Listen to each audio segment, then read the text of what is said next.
Alright, there she is. She had great reviews. Several YouTubers loaded their reviews on it.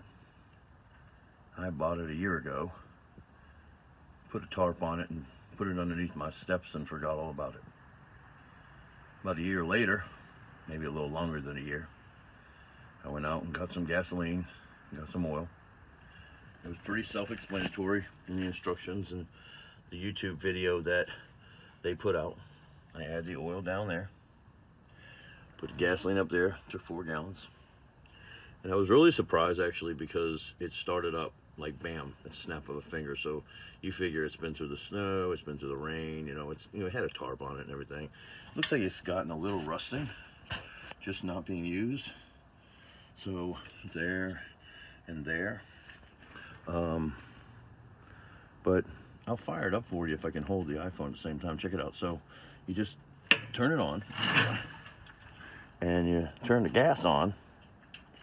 You make sure the choke is off, and then you